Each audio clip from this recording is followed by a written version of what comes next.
സ്വന്തം ഛായയിൽ മനുഷ്യനെ സൃഷ്ടിച്ച ദൈവനാമത്തിന് മഹത്വമുണ്ടാവട്ടെ പ്രാർത്ഥിക്കുന്നു. സഹോദരങ്ങളെ, വിശുദ്ധ വേദപുസ്തകം നമ്മെ പഠിപ്പിക്കുകയാണ്, മക്കൾ ദൈവത്തിൻ്റെ ദാനമാണ്, ഉദരഫലം ഒരു സമ്മാനവും. സങ്കീർത്തനം 127 അധ്യായത്തിൻ്റെ 3 തിരുവചനത്തിലാണ് നമ്മൾ കാണുന്നത്. ഈ ലോകത്തിൽ കാണുന്ന സകല മക്കളും ദൈവത്തിൻ്റെ ദാനമാണ്. ദൈവം ദാനമായി മക്കളെ മാതാപിതാക്കളെ ഏൽപ്പിച്ചു. അതായത് നമുക്ക് ദാനമായി ലഭിച്ച മക്കളെ ദൈവസന്നിധിയിൽ തിരികെ നൽകണം. ദൈവം നമ്മോട് ചോദിക്കും, നമുക്ക് തന്ന ദാനം എവിടെ എന്ന്. അവരെ വിശുദ്ധരാക്കി ദൈവമക്കളാക്കി വളർത്തുവാനുള്ള ഉത്തരവാദിത്വമാണ് ദൈവം എല്ലാ മാതാപിതാക്കൾക്കും നൽകിയിരിക്കുന്നത്. ഇങ്ങനെ മാതാപിതാക്കളെ അനുഗ്രഹിച്ചു ദൈവം, സന്താന പുഷ്ടിയുള്ളവരായി ലോകത്തിൽ നിറയുവിൻ എന്ന്. ലോകത്തിൽ മനുഷ്യൻ മതങ്ങളെ സൃഷ്ടിച്ചു, മതങ്ങൾ ദൈവങ്ങളെ സൃഷ്ടിച്ചു. കല്ലും മണ്ണും തടിയും കോൺക്രീറ്റുമൊക്കെ കൊണ്ട് ഓരോ ദൈവങ്ങളെയും സൃഷ്ടിച്ചു കഴിഞ്ഞപ്പോൾ ഓരോ എഴുത്തുകാർ ആ ദൈവങ്ങൾക്ക് വേണ്ടി ചില പുസ്തകങ്ങളും കഥകളുമൊക്കെ നെയ്തുണ്ടാക്കി. അങ്ങനെ സത്യദൈവത്തിനും മനുഷ്യനുമിടയിൽ ചില വിഗ്രഹങ്ങൾ സ്ഥാനം പിടിച്ചതുകൊണ്ട് ഏകസത്യദൈവത്തെ തിരിച്ചറിയാതെ പോകുന്നു. ഈ ദൈവമാണ് സകല മനുഷ്യരുടെയും പിതാവ് എന്ന് പലർക്കും അറിയാതെ പോകുന്നു. അതുകൊണ്ടാണ് സഹോദരങ്ങളെ, വിവാഹ ജീവിതത്തിലേക്ക് കടക്കുന്ന ഓരോ വ്യക്തികളോടും ദൈവമായ കർത്താവ് കൽപ്പിക്കുന്നത്, ഏക ശരീരമായിട്ടല്ലേ ഞാൻ നിങ്ങളെ സൃഷ്ടിച്ചത്, ദൈവഭക്തരായ സന്തതികളെയല്ലേ ഞാൻ ആഗ്രഹിക്കുന്നത്. അപ്പോൾ ദൈവം ആദിയിൽ മനുഷ്യനെ പുരുഷനും സ്ത്രീയുമായി സൃഷ്ടിച്ചു. അവർക്ക് സന്താന പുഷ്ടി നൽകി അവരെ അനുഗ്രഹിച്ചു. കാരണം വിശുദ്ധരായ മക്കൾക്ക് ഭൂമിയിൽ ജന്മം നൽകണം. ഭൂമിയിൽ ജന്മം നൽകി ജനിക്കുന്നത് ശാരീരികതയിലാണെങ്കിലും അവർക്ക് ആത്മാവായ ദൈവത്തെ പകർന്നു കൊടുത്ത് ദൈവവചനത്തിൻ്റെ വെളിച്ചത്തിൽ അനുകൂലവും പ്രതികൂലവുമായ സാഹചര്യങ്ങളിൽ ദൈവത്തെ അന്വേഷിക്കുവാനും കണ്ടെത്തുവാനും അങ്ങനെ ഏക സത്യ ദൈവത്തോട് ചേർന്ന് വിശുദ്ധ ജീവിതം നയിക്കുവാനുമുള്ള എല്ലാ കൃപാവരങ്ങളും അവർക്ക് ലഭിക്കുന്നതിനായിട്ട് ദൈവം മനുഷ്യനെ പുരുഷനും സ്ത്രീയുമായി സൃഷ്ടിച്ചു. സഹോദരങ്ങളെ, ദൈവത്തിൻ്റെ ദാനമാണ് മക്കൾ, ഉദരഫലം ഒരു സമ്മാനവും. ഈ ഉദരഫലം ദൈവത്തിൻ്റെ ദാനമായ മക്കളെ ദൈവത്തിന് തന്നെ വിശുദ്ധിയിൽ തിരികെ നൽകണം എന്നതാണ് ദൈവമായ കർത്താവ് ആഗ്രഹിക്കുന്നത്.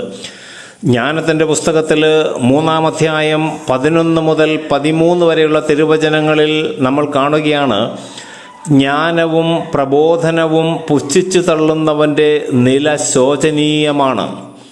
ജ്ഞാനവും പ്രബോധനവും പുച്ഛിച്ചു തള്ളുന്നവൻ്റെ നില ശോചനീയമാണ്. ഇന്ന് വിവാഹ ജീവിതത്തിലേക്ക് കടക്കുന്ന അനേകം വ്യക്തികൾക്ക് ജ്ഞാനത്തെക്കുറിച്ച് യാതൊരു അറിവുമില്ല. എന്താണ് ജ്ഞാനമെന്ന് പോലും അറിയില്ല. ദൈവത്തെക്കുറിച്ചുള്ള പൂർണ്ണ അറിവാണ് ജ്ഞാനത്തിൻ്റെ ഉറവിടം. ആ ദൈവം തരുന്ന പ്രബോധനമാണ് നമ്മുടെ ജീവിത വിജയങ്ങൾക്ക് അടിസ്ഥാന കാരണം. എന്നാൽ മനുഷ്യൻ ദൈവത്തെ അറിയാതെ മനുഷ്യൻ സൃഷ്ടിച്ച മതങ്ങളും മതങ്ങൾക്ക് വേണ്ടി മനുഷ്യൻ നിർമ്മിച്ച ദൈവങ്ങളെയും ആരാധിച്ച് വ്യർത്ഥബിംബങ്ങളെ ആരാധിച്ചു കൊണ്ടുപോകുന്ന മനുഷ്യൻ ദൈവത്തെക്കുറിച്ചുള്ള യാതൊരു അറിവുമില്ലാതെ ജീവിക്കുകയും ദൈവത്തിൻ്റെ പ്രബോധനങ്ങളെ പുച്ഛിച്ചു തള്ളുകയും ചെയ്യുകയാണ്. ഇങ്ങനെ ജ്ഞാനവും പ്രബോധനവും പുച്ഛിച്ചു തള്ളുന്നവൻ്റെ നില ശോചനീയമാണ്. അവരുടെ ഭാര്യമാർ ബുദ്ധിശൂന്യകളായിരിക്കും, ബുദ്ധിയില്ലാതെ പെരുമാറും, എപ്പോഴും എതിർക്കും, എപ്പോഴും നമ്മളെ അപമാനിക്കും, നമ്മളെ അവഹേളിക്കും, എത്ര കിട്ടിയാലും മുഴുക്കുകയില്ല. ഇങ്ങനെ ബുദ്ധിശൂന്യകളായ ഭാര്യമാരും അവരുടെ മക്കൾ ദുർമാർഗികളുമായി മാറും. ഇന്ന് ദൈവത്തെക്കുറിച്ച് യാതൊരു ജ്ഞാനവുമില്ലാത്ത, ദൈവത്തിൻ്റെ പ്രബോധനങ്ങളെ പുച്ഛിച്ചു തള്ളുന്ന മാതാപിതാക്കളുടെ മക്കളെ നമുക്ക് സമൂഹങ്ങളിൽ കാണാം. നാട്ടുകാരുടെ തല്ലുകൊള്ളുന്നു, പോലീസുകാരുടെ തല്ലുകൊള്ളുന്നു, കഞ്ചാവ് കച്ചവടം, മയക്കുമരുന്ന് കച്ചവടം, അങ്ങനെ മോശപ്പെട്ട ജീവിതത്തിൽ നയിച്ചുകൊണ്ടിരിക്കുക. കാരണം ജ്ഞാനവും പ്രബോധനവും പുച്ഛിച്ചു തള്ളുന്നവൻ്റെ മക്കൾ ദുർമാർഗികളായി തീരുമെന്ന് കർത്താവ് പഠിപ്പിക്കുകയാണ്. കാരണം ആ വ്യക്തിയുടെ നമ്മുടെ മക്കൾ ദുർമാർഗികൾ ആവാതിരിക്കണമെങ്കിൽ ആ വ്യക്തിക്ക് ശരിയായ പ്രബോധനങ്ങൾ ലഭിക്കണം, ശരിയായ ദൈവത്തെക്കുറിച്ചുള്ള അറിവ് ലഭിക്കണം.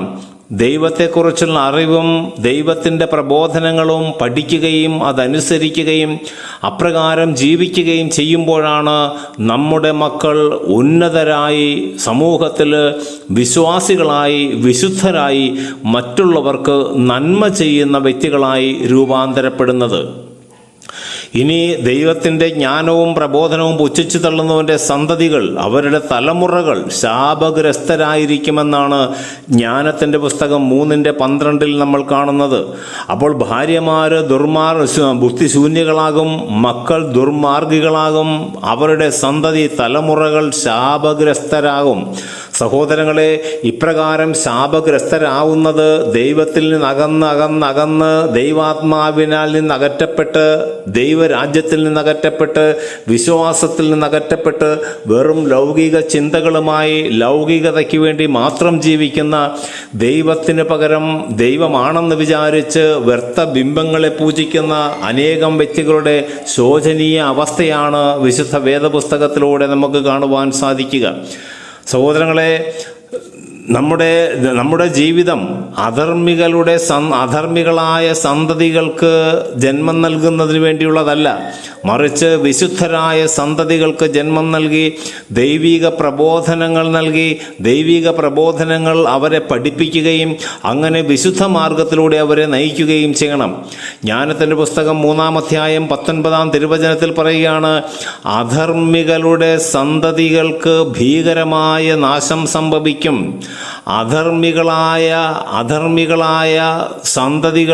അധർമ്മികളുടെ സന്തതികൾക്ക് ഭീകരമായ നാശം സംഭവിക്കും.